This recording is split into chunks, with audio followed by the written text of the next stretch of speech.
बिस्मिल्लाहिर्रहमानिर्रहीम। अस्सलाम वालेकुम। इस लेक्चर में welcome. Numerical 7.9। An object has weight 18 Newton in air. Its weight is found to be 11.4 Newton when immersed in water.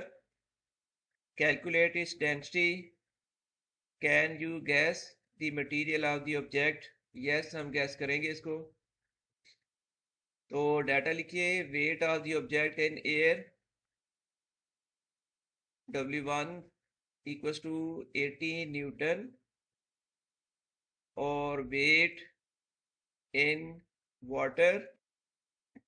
जब इस ब्लॉक को वाटर में इमर्स किया जाएगा तो वाटर में अपथ्रस्ट होने की वजह से इसके वेट में डिक्रीज आएगी। तो वो डिक्रीज इन वेट की वैल्यू है 11.4 न्यूटन। डेंसिटी ऑफ वाटर है, रो की वैल्यू प्योर वाटर की डेंसिटी होती है 1000 किलोग्राम पर क्यूबिक मीटर और डेंसिटी ऑफ ऑब्जेक्ट जो है वो हमने कैलकुलेट करनी है। ये है इस न्यूमेरिकल का गिवन डाटा। और बच्चों आप जानते हो कि किसी ऑब्जेक्ट का जो वेट होता है वो इक्वल होता है ड्यू टू डेंसिटी। तो डेंसिटी के इंक्रीज होने के साथ वेट ने इंक्रीज होना है और जितने टाइम आप डेंसिटी को बढ़ा दोगे उतने ही टाइम वेट ने भी इंक्रीज हो जाना है। इसलिए रेशियो ऑफ डेंसिटीज इक्वल्स होती है रेशियो ऑफ वेट्स। ये density of object over density of water equals to आ जाएगा वेट ऑफ ऑब्जेक्ट जो इसका एक्चुअल वेट है divided by W1 minus W2 जो हम कर रहे हैं। ये उस वाटर का वेट है जो इस बॉडी को वाटर में इमर्स करने से डिस्प्लेस हो गया था।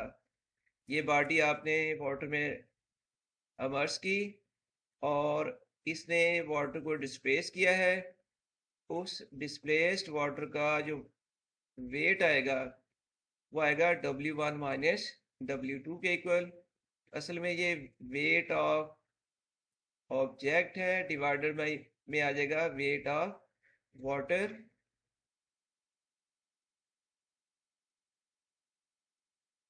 तो डी की वैल्यू निकालनी है। ये रो जो है density of water right side में ले आए, मल्टीप्लाई हो जाएगी क्वांटिटी।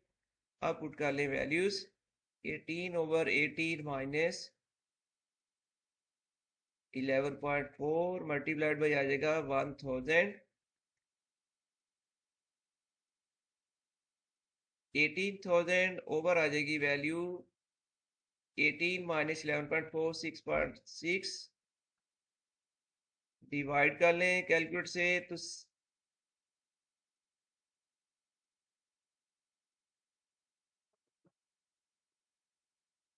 ये की डिवीजन के बाद वैल्यू आती है 2727.27